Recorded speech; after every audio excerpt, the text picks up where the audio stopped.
So hello and welcome back to Scriptcase by Jamie, and today, well, I'm going to be showing you the latest version of LANMan, and we're going to discuss it a little bit, and I'd really like to get some feedback from you, and well, let's dive in first of all, shall we?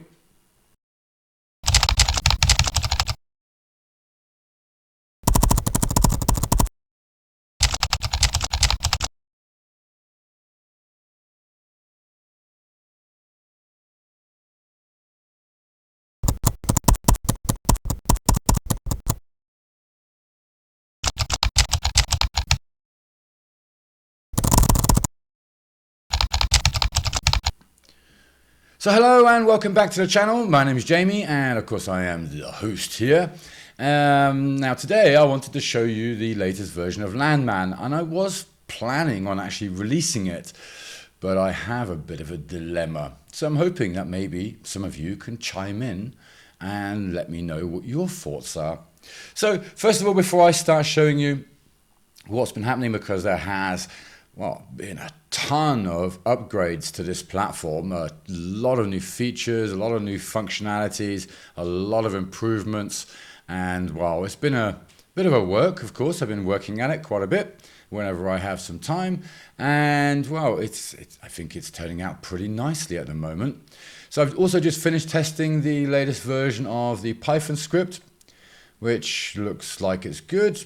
Okay, I just need to check there the SNMP again, because that doesn't look like it's actually working properly, because it should be failing considering it's disabled. Well, it's enabled but disabled for some device, but that's something I'll get to. Now the rest of it's actually looking really nice. So I've made a ton of improvements. As I said, I've improved the Python script so it doesn't lock up your database, it doesn't, go crazy and stop you from doing anything that you need to do. Now with that, I've also made a ton of changes and improvements to the platform. Now, during that process, I was showing a colleague of mine the platform a few days ago, and he kind of told me how crazy I was for just giving it away. I don't know, what do you think? Do you think I'm crazy for giving this one away? I think it could be a pretty awesome platform. Anyway, you let me know down in the description, because obviously I'm a broke man and every penny helps. So of course I would love to have, if I could maybe sell this in some shape or form, that would be pretty awesome. Now my idea was just to give it away and hopefully get some work from this, as I've been doing from many other projects on the channel. But over the last year, well, it's been pretty horrific, which has been pretty much horrific for everyone, I think, in some shape or form. Of course, we've got all this craziness going on with all the politic tensions and, oh, we're going to take this land and take that land and do this and do that and everything else. Now, with all of that, I'd just like to remind you all that there was a phrase that was come out a few years ago, and that was something along the lines of, you'll be free, own nothing, and be happy. Now, if you keep that phrase in mind, well, then everything kind of makes sense. Now, I'm just going to move this recording video out the screen out of the way, because that's there. And of course, well, with all of that, things are going a little crazy. Now, of course, if you are interested in a platform like this or anything awesome like this, just give me a shout. I have some crazy rates, which, yeah, the last year I do not understand what happened there, because I had, one customer, which I said was one of my worst customers, which was a lie. It wasn't my worst customer. I've never had a bad customer, so to say. They've all been great in every shape and form. But yeah, that project just didn't work out very well, because there was some disagreement between the project manager, the project owner, and then of course myself, because the project owner was saying, well, I want you to do it all for free now. And the project manager was the one who requested that I do it the way I did. So of course I was working as per the project manager. Now that went a bit tits up, as you might say, and I didn't go so well. But then after that, I had a few interviews with a few possible clients, and yeah, they seem to be very interested, very happy, curious, and wanting to take me on to do some work for them. And I was telling them, oh, these are my cheap rates. Oh, that's great, that's great. And then when I said to them, okay, tell me your budget, let me know what you are wanting to pay for this, that's when it all fell apart. It's like that's when it become too expensive. I don't understand that. I'm pretty much telling you, pay me what you want to pay me. I have no overheads, especially now I've got rid of the company, because that was costing me a fortune. So I have zero overhead. I have no costs other than my station, my power, my water, and of course my food. So it doesn't mean I need to be charging 80, 100 stupid amounts per hour. I can charge peanuts, and I'm always been quite happy to charge peanuts. Money is not really the most important thing in my life, even though it really should be at the moment. But anyway, let's get past all of that, and I'm going to dive into this latest version of LANMan. I'm going to show you around it. I'm going to get some feedback from you, hopefully. And if you really like to have a copy, send me a mail, and I'll probably be happy to send you it. Unless by then I decided to package it in some way and maybe sell it, which would be nice. But anyway, let's dive in, and hopefully you leave some comments down below. Give me some feedback. Send me an email, jamie@jamieoates.com or jamie@scriptcasebyjamie.com. Take your pick, whichever you like. You can email me on both of those addresses, and I pretty much always answer within a few minutes. And you have a lovely little reply from me. And of course, like I said, if you are interested in a platform as awesome as this, because that's all I do is awesome platforms, then you can have one. You just need to ask, and we come to an arrangement. As simple as that. Okay, so let me log in. So as you see, the first thing I added here was security. We now have user security added to the platform. I didn't think of adding group security because I thought it was kind of pointless, considering that they would pretty much just be admins or sysadmins using the platform, or maybe a manager checking out the network, and that would be it. So there'd be no need for group security within this. So it's basic user security. Okay, so we start by logging in, and then once we log in, we have our upgraded dashboard. Now let me zoom in a little bit so maybe we can actually see this a little nicer. Okay, so on this dashboard, we have a lot of information here. So we have, first of all, our data volume, our ghost nodes, and network integrity straight away in your view. And you have options here to enable discovery. You can disable the discovery of new devices. You can disable the enhancement of those devices, that being the MAC address, the host name, and so forth. You can switch off the monitoring, which then disables this section down here. And it also then we'll hide that section for you too. Now you have a lot of options I've added into the options table, or to the into the options. We'll get there. And you can enable or disable a lot of features. So here, the upload and download speed, you can remove this and disable that. You can remove here the latency. You can remove here your favorite logins that I've added here to the front page. And you can remove also the monitoring entirely of special nodes. Now, as it is, I am seeing they're all offline right now, which is not true. So that is something in the script that I will have to check. But yeah, it's actually saying, I'm seeing here in the reports on the Python script that the ping actually failed for some reason. So that's something I have to look at. Okay, so let's dive in a little further and check out what else we've got here, shall we? So straight away here on the front page, you can clear all of your logs. It may not be the best idea to use this one, but that will clear all of your logs, your health logs, your report logs, because I've added a few different logging systems in here as well. It's been one of the main things as well. So we have also the Telegram, email, and I also added Slack notifications. So it will notify you on your Slack channel that there's an issue or a new device connected or whatever you want. If latency is abnormal and so forth, it will notify you, which is pretty powerful in itself. Now, I was thinking of adding SMS functionality in there as well, SMS notifications, because that's something somebody notified me that it would be good to have SMS in there too. And well, maybe I will add that in there. So our first option, other than of course the dashboard, is then the asset matrix. Now here we have a complete list of all of our assets. Now these are assets which we have classified as our network assets. So you have two types. You have your discovered devices, and then you have the assets, right? So your assets is essentially your network. And all of the discoveries, well, they're all of the devices that have now connected to your network or been discovered. Now you notice here we have the CPU load, the RAM load, as well as the disk space usage. So if the SNMP is enabled, which I have not enabled anyway yet, then in that case, well, it's enabled on the platform, just I haven't enabled it on my devices. Then this data will also be filled in. We also have a load of buttons here, so we have a power control, and then from here we can add then the IP address, which is manually added, or automatically added, should I say. The username and password is also populated from the asset form, okay, because that is then for the SSH access, which we'll come to. And then from here, you can then basically wake up the machine, you can reboot it, you can shut it down, and the SNMP on this asset is off. Okay, so we also have here a little latency check. Well, that should be coming up. Well, why is that not? Okay, so that's one I'm going to have to check, but that should be giving you an overview, which right now it is not. Okay, so I need to check that before anything.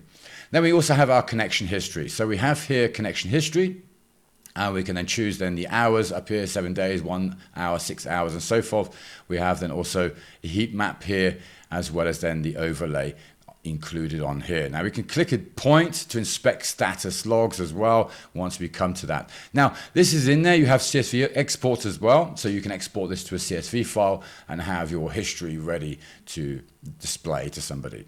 Now we also have the latency telemetry pro, and I'm surprised that isn't actually filled in. It's because of course I have not been running this script all night, and as you see it only displays the last 10 minutes or so, or hours. I think this is this is every day, right? So every day at 10:30 we pretty much have that then displayed. Now the script, of course, we can run the script as and when we want to, and then it will specify that in there. Now you have then also the performance comparison. Now I'm a little confused why none of these charts are actually showing anything right now, but they should be displaying data. And of course, generally, once you have the discovery running as well as the the enrichment, then it's going to be checking all of that and adding that detail, those data's in there.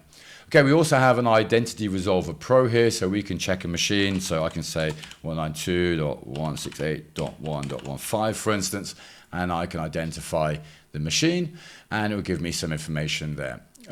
We also have here the service probe. Now this will scan all of the ports on that machine and tell you all the ports that are open, which is kind of handy. We also have, asset not found. Okay, I need to check that one too then, don't we? So that's another one. Then we also have the Recon Intelli. This tells you then the DNS, the header, the who is, and the SSL context as well. And what else do we have? We have then also the asset information. So I'll come back to this page in a moment, but for now, let's come back here to the asset matrix. Okay, so at the top here, you also see that we have a lot of statistics here. We can organize via location or area that we have defined within our assets. And we can also search for nodes here. So I can search, say, for my access point, and it will display that there for me. Now, we also have then the services. So the services panel is then all of the services that we've added. Now these are generally also associated with the asset, and I am going to do some more within that respect, but in general you see how this is then looking. So from here we can open up this service, we can access then that service, it will open up that application for us, and you see here I have the color palette, and there's a few of these tools that I've been using or checking out to see how good they are, if they're worth having, and so forth. And of course some of these I have just been replacing within this platform. That's kind of the idea, like here the uptime Kuma, the speed test, the notes, what else? Yeah, this extra speed test we have here. Yes, the color palette, the links, and logins, PDF tool. This is pretty much built in here now as well, and other features. So basically the idea was, of course, I've been using a few Docker applications in the last months while I've been playing around with that, checking that out, see how good some of them are, and I figured, well, why have like 5 Docker containers when I could just have one platform? And that's where this pretty much come from. Okay, so then we have our network map, which has been completely overhauled, and you'll see there now that we have some extra devices displayed here, as well as much more information. So we have up here the upload and download speed added in here. We can switch the layer and change it to our asset view like so, or we can have the map view. We can now also decrease the size of the panel on the side here, so we can view this easily on small screens. Now I should note up here that this may not be displayed entirely correct. So I need to make some adjustments up the top menu here for those smaller screens. But in general, it's not made for small screens. It's made maybe for a tablet or for your desktop or for somewhere else. Now, as I said, this map has been completely overhauled. So I've added a load of extra features here. So for instance, if I come here to the camera, I have all of the default applications I had previously. I have the latency check. So here I can check the latency. Now here, for some reason, I'm displaying it, but then not on the other one, which is odd. Okay, so there we have the service probe again. We have the command window, so we can actually, again, reboot, restart, and do what we need to do. We can do the identity resolver. We can run the IntelliPro from here. We can check the performance comparison, and there we see the performance chart, which is, you know, much nicer than empty. And then we can also connect our nodes directly from here. So I will abort that for now. I'll come back to that in a moment. Now, because this is also a camera, it also displays a camera icon here. And right now this isn't opening anything, but it is everywhere else. And it should connect to your camera and allow you to view the stream. So that's something I'm actually going to be working on today, the camera edition that I've added, as well as the Docker edition, because yes, I have added an extra for Docker into this so that you can view the services, you can restart the services, and maybe even you can view the logs. As something I'm looking at. So those features will be added into these assets, these devices. So if you specify, for instance, that this is a light, like I have here, I have a light icon, I have a camera icon, I have an access point. So all the icons are totally customizable depending on. Now you notice here, the OPN Sense router here is gold, and that is because that is my incoming WAN connection. So you can see that straight away. And that is where my line comes in, and then the rest of this is flying around. Now I have here the hub, which is one of my assets, but it is not connected to anything because I'm not entirely sure if that is the one upstairs or downstairs, and then it will depend on which access point that connects to. But I think it's access point 2. So what I can do now is I can come here, click on access point 2, click on the node, and then I can click on here the TP link, and then that should actually link the two for me. I see that's actually not working right now either. I've made a lot of adjustments here. So that's something I'm gonna have to check out as well. But you get the idea, and then that way it will create that link for you, it will refresh the map, and then straight away that is then connected and then added also into your connections table.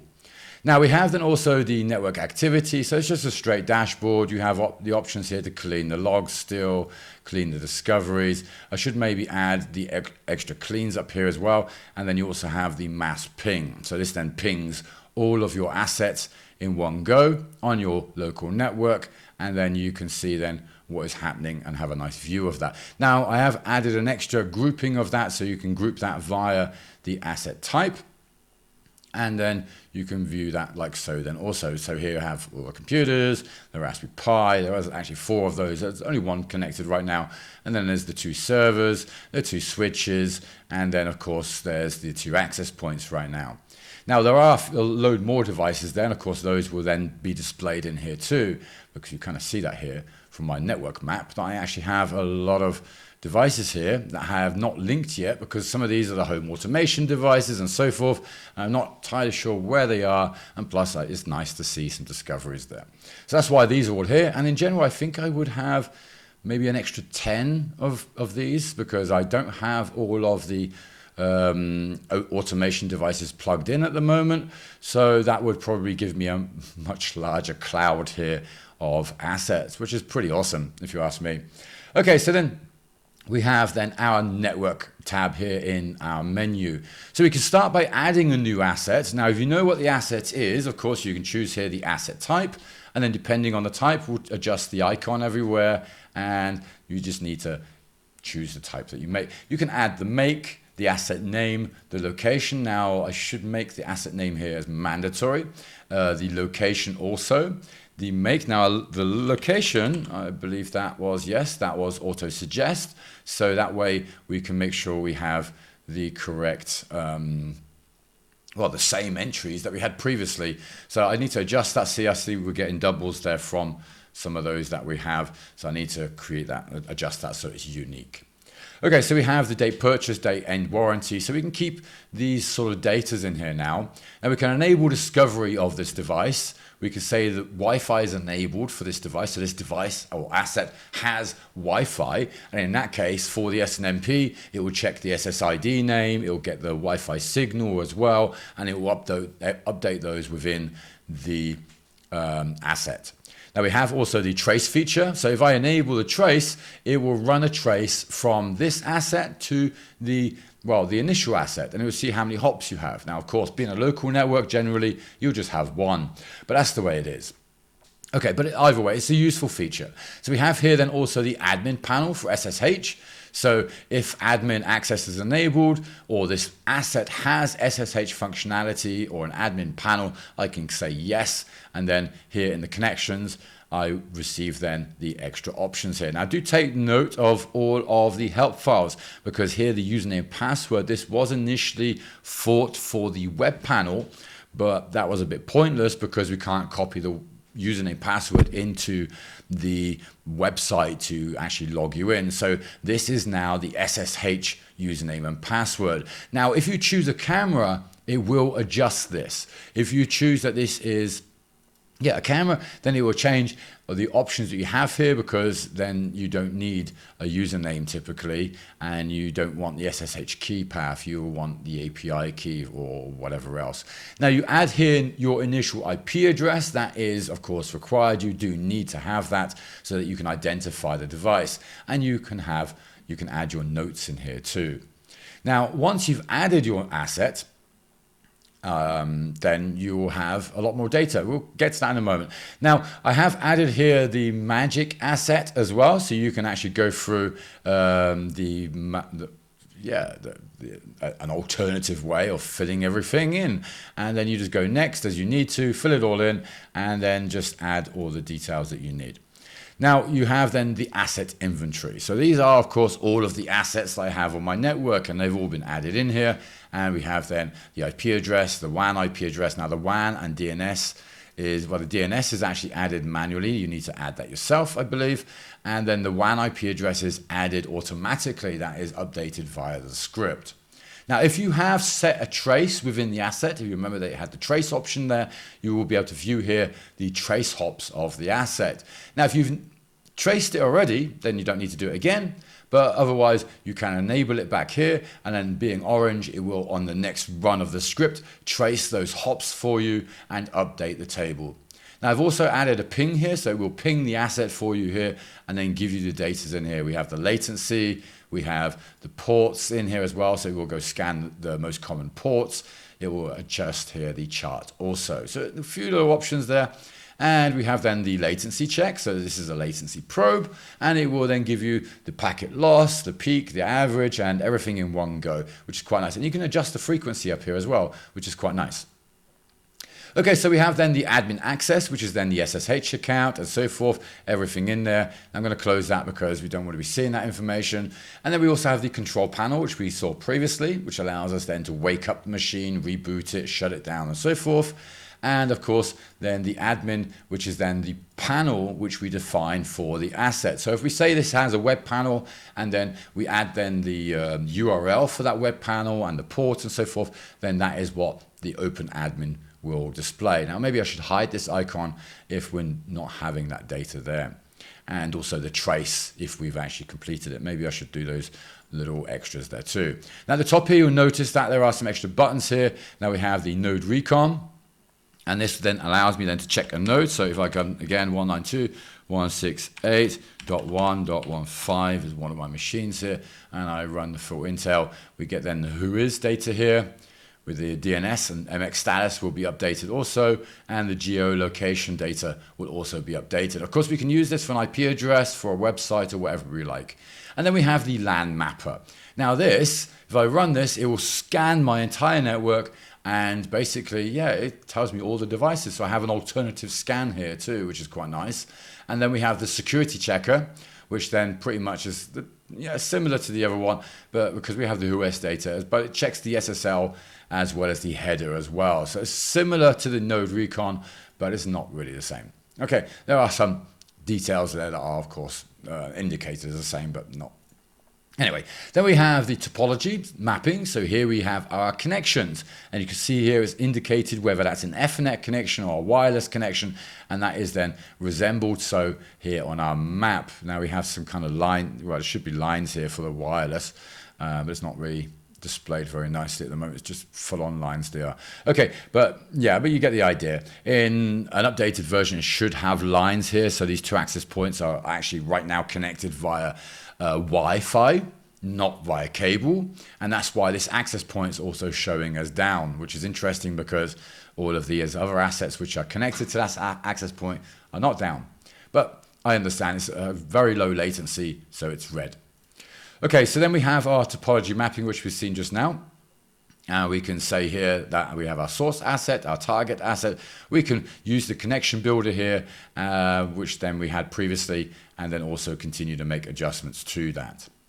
We have then our node builder, which is we just seen.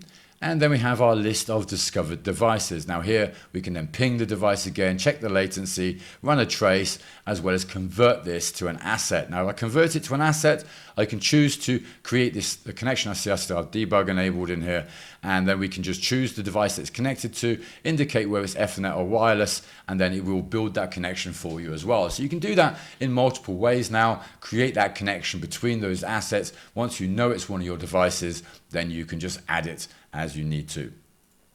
Now we also have then the net vision, which is basically the mass ping, and then you've seen this previously, and of course we can filter up here. We've seen already the list and group. We can kill the processes too.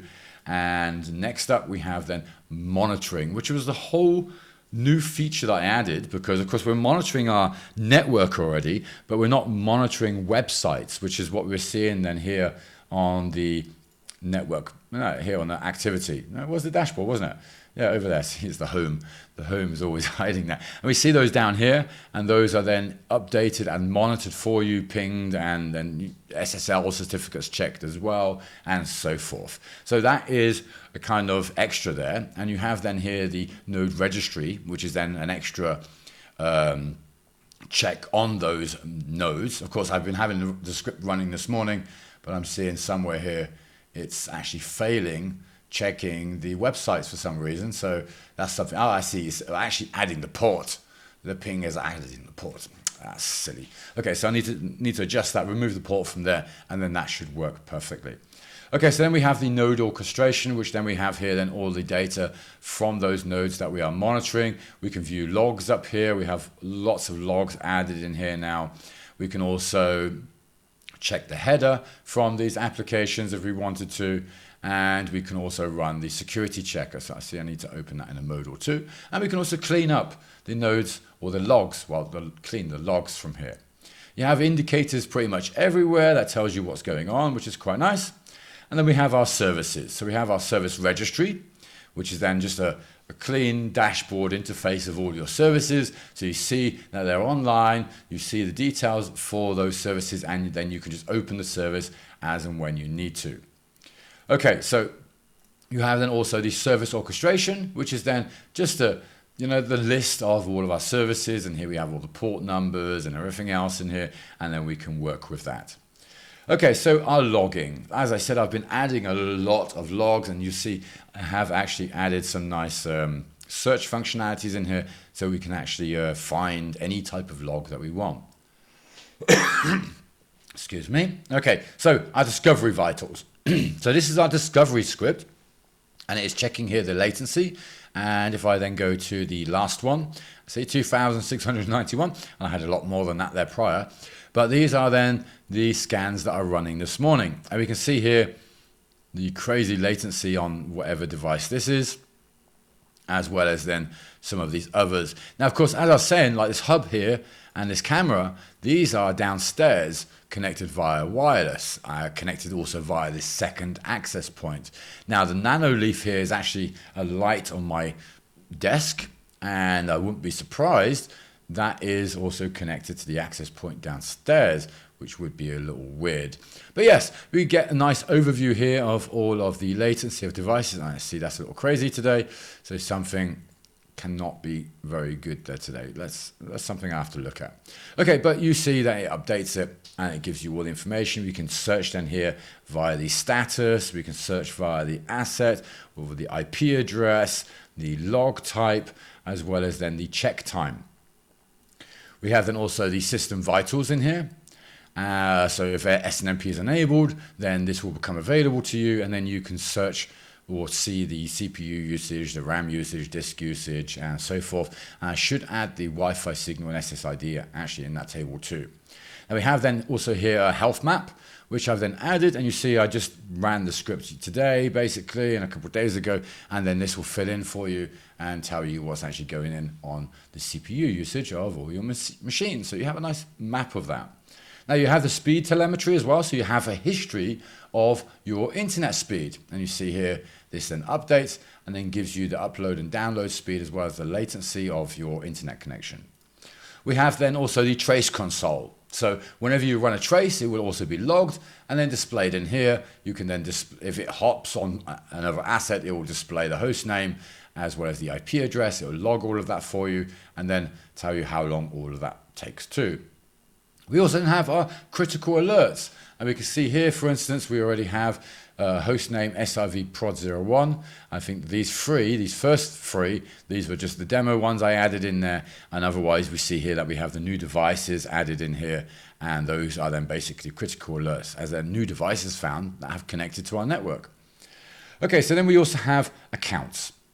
So we have favorite accounts, which are displayed on the dashboard, as well as then the overall security vault, where we can then add our login details. Now, if it's a favorite, it will be displayed on the dashboard. If it's not, if it's online, the service or asset or whatever this is associated to, it will display that too. And we can also enable or disable that. Now we can open the link straight away here, the login, and it will open that too.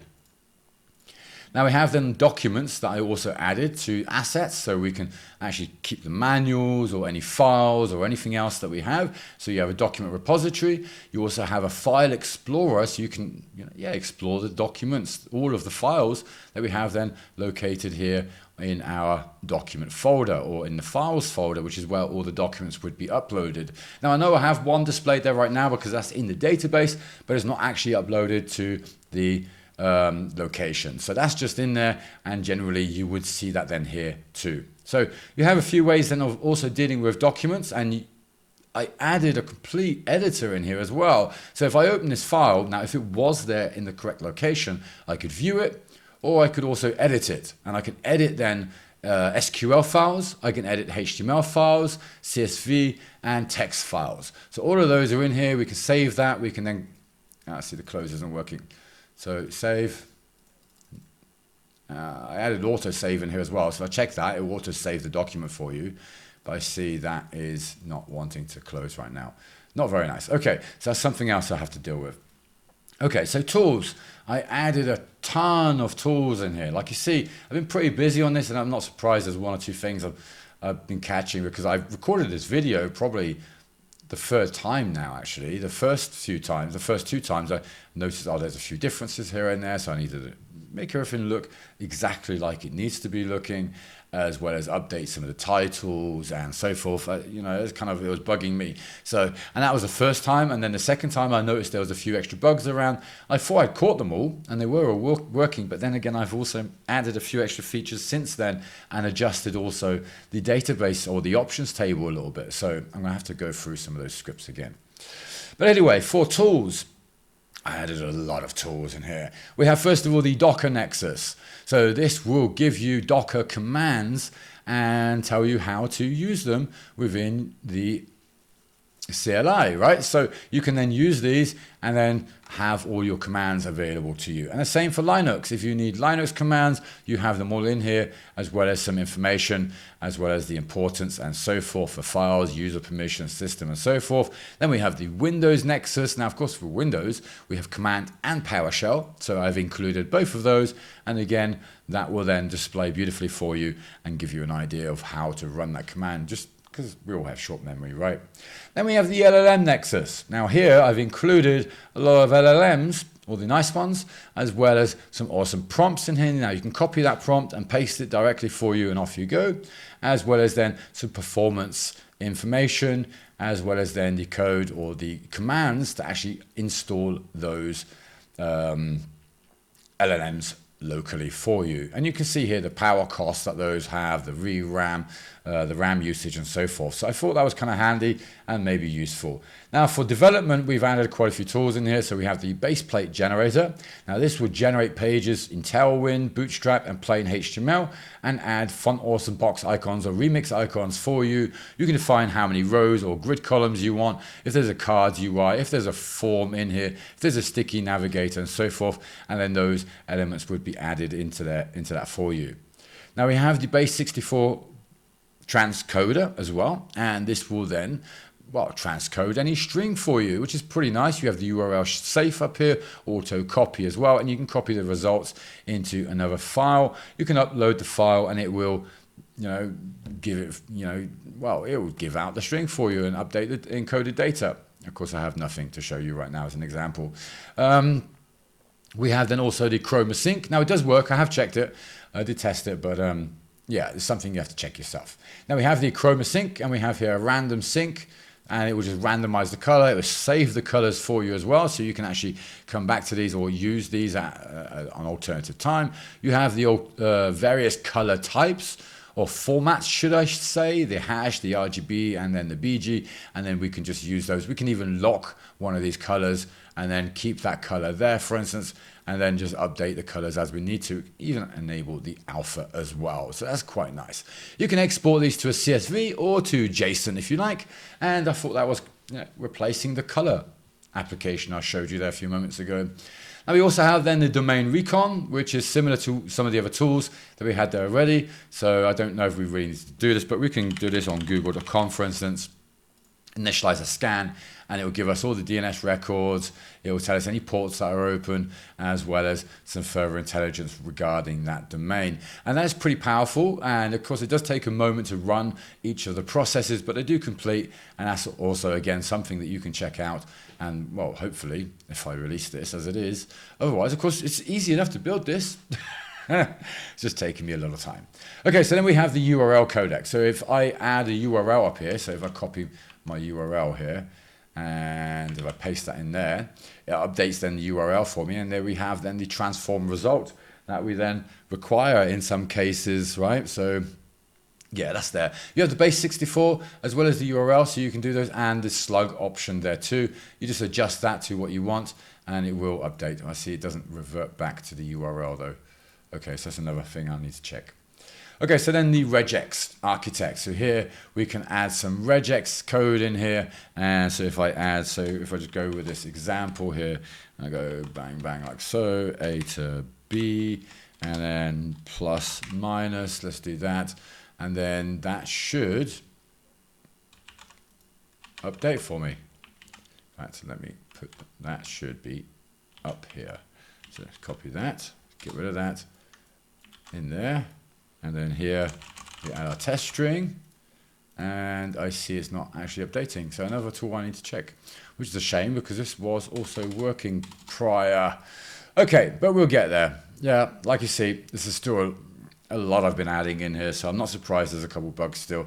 Okay, so then we have here our URL Parser Pro. Now, if I add that URL in here again, and then from that, say for instance, I add index.php and then question mark and then say index equals 1, 2, 3, 4.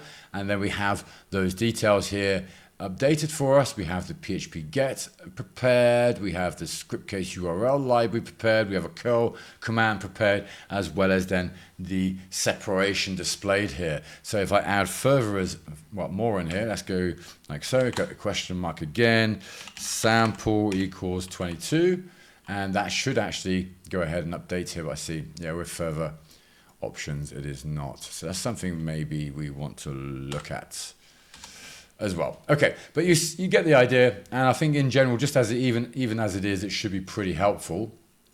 And, well, it's a tool, right?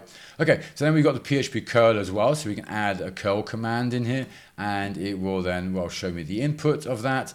And let me just see if I can just generate a quick curl command.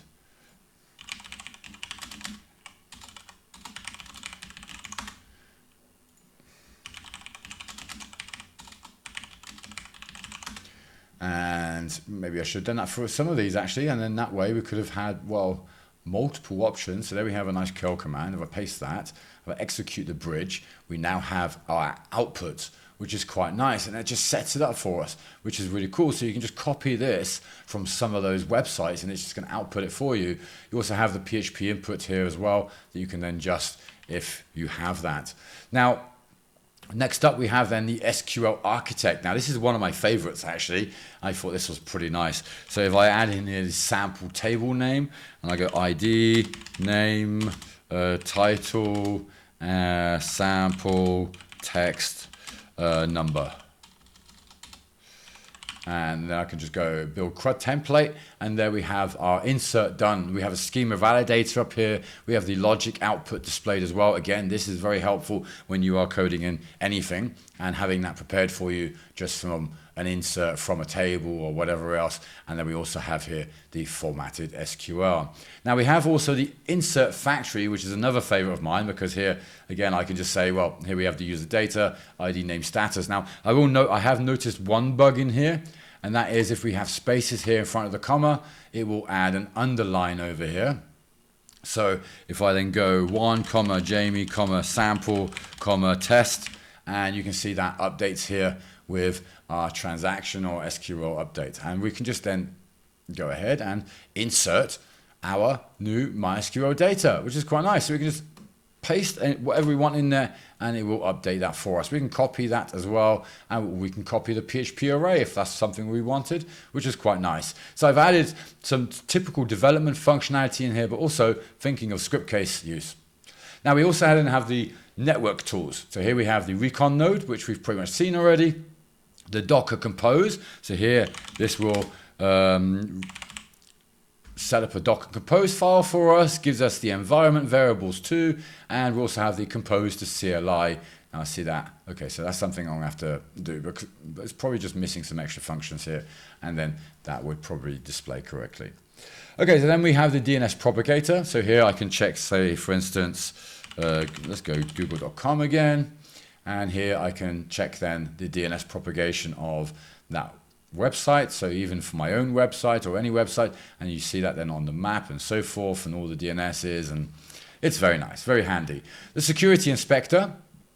So it's similar to the Recon node, but specifically for TLS, HSTS, as well as then the raw response that we get here. So again, if I go google.com, I can analyze that, and then it's going to tell me the security grade. It's going to give me the HTTPS security headers and all the protocols that are in use for Google. Now, I would expect google.com to be an A, but okay. We have a latency probe also, so I can add in any host name or IP address in here, and then we can run the latency probe, very similar to what we had there previously. We also have the service probe, so this will then go and check all of the ports, or the ports that you define up here, so we can change those ports if we wanted to, and we have some presets here. So this would do then the 1 to 1024 ports, or it would just do the core ports, and then scan that and update that for you. Now we have the IPv subnet calculator, which I thought was pretty nice, because this is pretty awesome. So if I adjust here, for instance, the IP range, then of course it's going to update the segments for me and give me some calculations and so forth, which I thought was quite nice. We have then also the server configuration for Apache or Nginx there, and that just updates that all of us for us, gives us a nice visual overview of the map as well. Now we have the LAN scanner, so this will scan your entire network and then list all of the assets here, which is quite nice. We have then also the infrastructure mapper, so here we enter an IP address and it then checks the subdomains, the geolocation and so forth. We have then also the identifier, so this will then identify the machine. We pretty much saw that one before. It's pretty basic and straightforward, because there's only so much data we can get to check the machine. Next up, we have some cryptology tools. So here we have an RSA key generator, and this will then generate a private and public key for us. We can test it and run the validity, integrity check, as well as then some extra outputs here. So there we go, it's generated, and we can see here we have the configuration file ready for us, as well as the configuration template all done and ready, which is pretty awesome. We have then also the Hash Matrix Pro, so I can add in any text in here and it will encrypt it for us, which is pretty nice. And we can add a key in here too and make it stronger, and an extra salt and make it stronger. And then we also have an unknown hash, and it will decrypt it for us. We can also check a file checksum. Okay, so all of these are in here. We just check that and we copy that, and that's it. We have our password encrypted, and off we go. Of course, using MD5, SHA-1, SHA-256, or 512, whichever you like. Now, other tools we have for Office, I added the Nexus Seeder.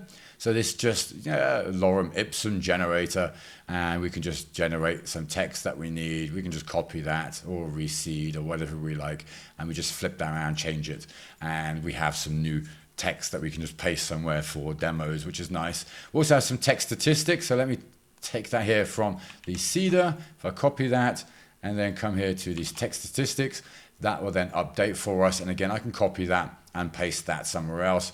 I can change it all to lowercase, a slug, SCVAR, PHP, JSON also. And I see the JSON's giving me an error there. And we can redact, which redact is not working either. Okay, so the data flattener. So here we can add our data in here, our data, and that will then convert that to a CSV. It will output it for us in an easy format. We have the delimiter options up here, as well as what to do when it's null. Okay, so those are there. Also, we have then also the time and unit nexus, of course, full on time and unit conversions, because sometimes we don't know the difference between kilos and pounds or whatever else. And of course, it's good to have just a little reminder. Of course, you could go and use AI, but I don't know, if you were in this platform already, then maybe it would be a lot faster just to use one of the tools. That's pretty much the idea of it. Okay, so with the tools there, we also have the help. I added then help information for the assets, for the documents. So this is all in here too. I see some of these titles are not correct, but I can deal with that too. And services, the monitoring, the tools, and of course all of the options are defined here, what they are for, and you see there's a whole load of options there now already, as well as then purge. Now the purge, I am changing this because I've added actually this purge, which I thought was really nice. So it gets data from your tables. You can see how much size you're using, how many logs you have there already, and then you can just go ahead and just, well, like here, we have our error log, so that's using 15 megs already. Well, let's just go ahead and purge that, and that will then go ahead and wipe that for me. Well, it looks like it, well, it did wipe it. There you go, error log is 0, but then it's gone and opened it in a whole new tab, which is weird. Okay, so that's something I need to check out. Like I said, I was actually looking at changing this anyway and having an option interface instead, because we do have quite a few different logs there now, and maybe you would, well, want to only empty one of those logs and not all of them. And yes, this is very handy. I might just leave this in here as well, but then change the purge so you can choose to use this. Now for the portal options, we have then of course the accounts for security, all of the portal options, so you can enable the cleanup, the auto clean, the enhancement, the monitoring, and of course if I disable any of these options, then those would be reflected in the back end too. Now we have the host operating system here as well, so this is important to choose. So if you're using Linux or Windows, then it will adjust the scripts, or the Python script especially, and some of the other scripts according to your operating system. Now indicating the database here, that is specifically for the major purge, so you will be wanting that, so you have the database name there, and so forth. Now you have the dash and map options here, so you can show the search bar, the latency, favorites, as well as then the speed, and then we have some extra ping data here. Now I see I need to hide here the titles, but okay, and then we have the SNMP options, which we can then enable too, as well as then for notifications. So we can say email notifications, Telegram or Slack, and those are then included, and it will alert you. Now I will be working on the reporting a bit more, because of course, yeah, I resolved a couple of the bugs that we just come across, and I'm still wanting to improve the the overall Python script a bit more, because like I was saying, the version 2, which is why I jumped to version 3. In version 2, I was being locked out of the database. I had a completely different theme going as well. Yeah, I kind of liked it, but at the same time, I wasn't too keen. And that's why I thought, let's try something else. And I come up with this whole new style. And it's, yes, much nicer. And I do like this for this platform. So there are a couple other adjustments I still need to make with some of the indicators, because as you may have noticed, some of them are still with the old style. And those I would then adjust, as well as then update some of the other options that we have here. So we have the default security settings, and of course, your two-factor authentication. Now, all of this is, of course, built into this platform. Now, at the moment, like I say, 96% of it is working, which I think is quite good already. And we see here that now also the latest. So I have now 4 minutes past 11, and we see here that the script just ran a minute ago, and it has then updated high latency on all, many of my devices, which is pretty nasty. That's something they're probably on the wireless, and they're probably, the weather's awful at the moment, isn't it? So it's been raining a lot. We're even maybe having snow, so that's going to affect the wireless as well. Now, that could be one of the reasons. It could also be why, because I have really thick walls here. I don't know. That's something that I'm going to look at. It hasn't really been at the top of my list. But yeah, I still need to lay some cables in the house anyway. So that will, of course, reduce the latency here. So normally you have latency normal, and if it's high, well then in those cases, maybe you'll get an alert and it will tell you, hey, there's something wrong. We have all of the errors being logged here, as well as all the health records and so forth, if they are available.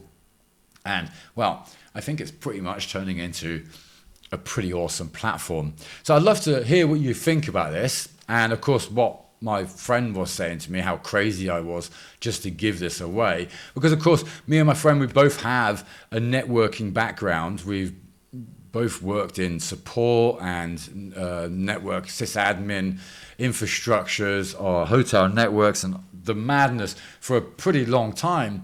And of course, when I sat down with him and I showed him this, he goes, hey, dude, you shouldn't be giving this away, because think of how many system admins would love to have this. It replaces 3 or 4 different platforms. And if I add a couple extra features, well, it's going to replace a few more as well. But for now, I think it's, I'm just going to concentrate on finishing off what we've got in here now. Like I said, I've started to add camera functionality so we can view the stream of a camera, as well as functionality to view Docker processes. So that's the next thing I was actually working on, just not complete yet, because my cameras don't have any paths or anything, so it's just a username and password. So I need to see how that's going to go depending on the type of camera as well, because you have so many different devices and everything changes according to different device. It's madness. So of course I need to take all of that into consideration during the creation of the script and so forth. And of course I'm trying to build all of that in here as well, so that we have a complete portal that gives you complete network autonomy and mastering of your network, so you know what is happening left, right and center. You can access your devices, you can reboot them, you don't have to go to that switch and check the logs. So that's one of the things I'm looking at adding, maybe also is then reading logs from switches and having those then available for those assets.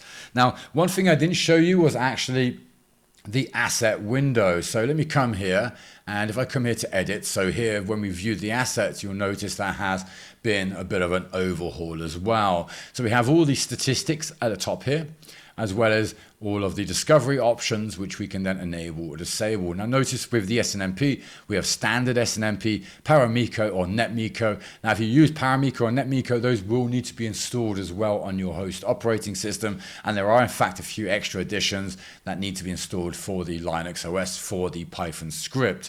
We have then our SSH account down here, our asset details and so forth. We have our details. We have all of the discovery logs in here, so we can then see what happened there last. We have any accounts associated with this asset. Now, we do have the main account down here. So remember, this one is for SSH access. And if we have an admin panel, then we can enable that And then we can have those links available then also. Now for the services, we have, I've added services or associated the services to the asset. So any services on this asset would then be displayed here. We then also have any documents associated with this asset. And then we can add our notes as well. And we have all the tools up here. So we can ping this device straight away. And we have a ping history. Yeah, so this ping probe actually keeps a ping history, and it will then update that there for you, and you can see that. So next time you run a ping, oh, what was it last time? What was it the other day? Or last time I run it? So it would be displayed there. Now, right now, this is taken from the script, so it depends if you have the script running or when you run this, whichever one would be then updated first. We have then also then the latency probe, which then checks the latency of the asset, the uptime of the asset, which is quite nice. And we have some different benchmarks here, so we can compare to other devices, which I thought was a nice little feature. The trace is in here. We have then the security check in here, and we have the cleanup. So we clean all the logs related to this asset. We have then the login, so we can add login accounts in here. We have then the core controls, so we can reboot, wake up the machine, and then we have the restart functionality. So this should, in general, if SNMP isn't available, restart your machine. Now that's something I should maybe be hiding for this asset because there is no SSH functionality on, or SNMP functionality on this asset, no SSH either. Well, there is, but I'm just not going to enable it on this specific asset. I will be on the switches, but not on my firewall, on the OPN Sense router, which is maybe something I should add there as well, because it may be good to have that data here as well. So further integrations coming up for sure as we go along. Now, as I said, I'd love to hear what you think of this. If you like it, what your thoughts are on me not giving this away. And if you would buy this, what would you pay for it? Now, of course, as I said, I have no overheads. Okay, so for me, I'm happy to give this away at $9.99. If you want to buy it, $9.99, or complete and updated, yada yada, whatever. I honestly don't care. My intention was, as you all know, to give this away to you all for free with all of the updates, all of the additions that I add to this. But then after speaking to a few people, they're kind of telling me I'm a little too crazy, especially in today's environment that we have going. So I don't know, you tell me what your thoughts are. I'd love to hear from you. I'd love to hear if there are any extra features to add in here. Now, before I finish up, I will tell you what my next plans were, other than, of course, resolving some of the bugs that we have there, is first of all the camera.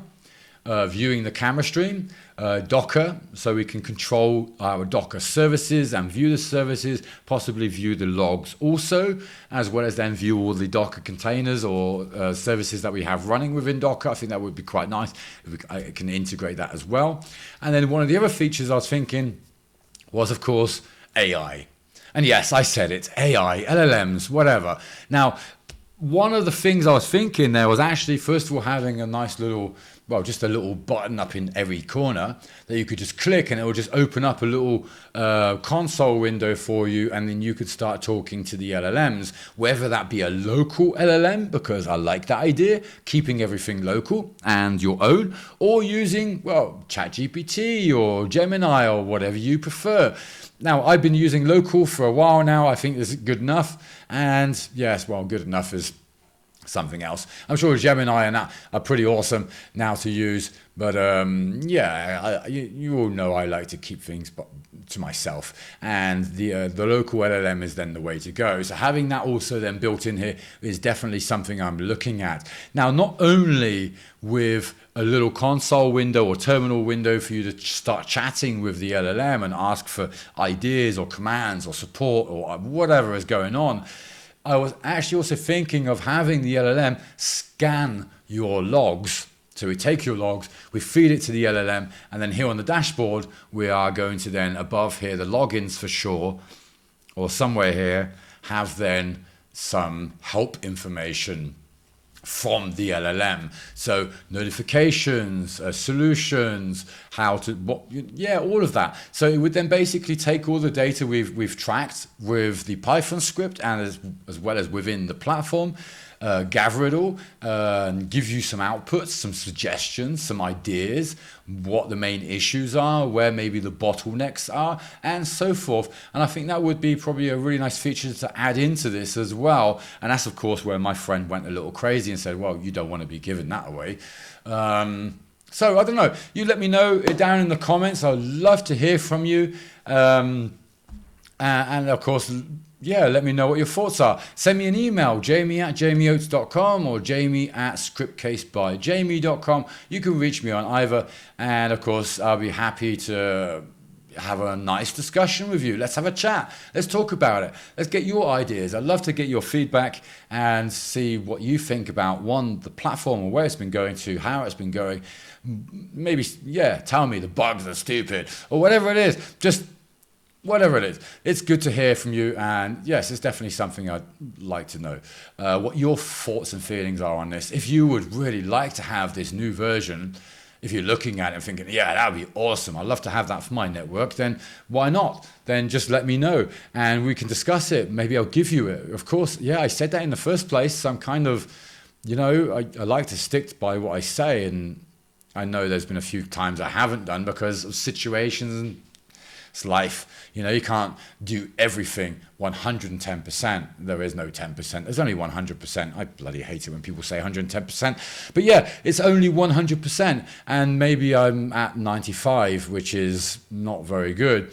So I'd hate to disappoint you. If you are wanting this, hit me up, send me a mail, tell me that you are a member, because if you are a member, I'm definitely going to give it to you. Okay, you will have it as a member, no doubts about that. Okay, you already have the development part. I will add the new version of this once I've finished these bugs. I will add this also to the members download folder, and then you can download this entire platform and use it. Of course, for non-members, well, I'm sorry, I may not be giving away no more. Like I said, hit me up, let me know what your thoughts are, because I'm a little confused. I'm just too busy doing this, and this is really all I want to continue with at the moment. Just finish these bugs up, add maybe some of those extra features, and deal with real life. Like, it's going to be snowing here soon. That's why I'm wearing my comfy, warm, super warm jumpers and pants, because it's been cold. And, well, I think that's it, isn't it? Okay, so, well, thank you very much for watching. I hope you like the new platform. Like I said, give me any suggestions, any ideas, feedback. Let's have a chat. Let's revise. Let's talk. Let's have a Zoom call or whatever it is you want. And, well, let's see what we can do. Okay, so thanks very much for watching. I hope you enjoy the new platform. I hope you like the look of where it's going to. And of course, let me know what your thoughts are, and I'll see you in the next video, which, yeah, won't be that long away, because Macro Friday will be starting again in February. So don't forget that. Every Friday we will be starting with Macro Day again. And not only that, I have a couple other projects that I've been thinking of. So somebody asked for a store, so that's something I'll be doing next. As well as, of course, I need to finish off this training that I'd started and I just have not finished it yet. I have zero patience for editing right now. And of course, I don't think I'll be editing this video either. So excuse my coughing, excuse my anything else, any weird noises I make in between, because yes, I'm not editing this video today. So thanks very much for watching. I hope you enjoy, and I'll catch you in the next one.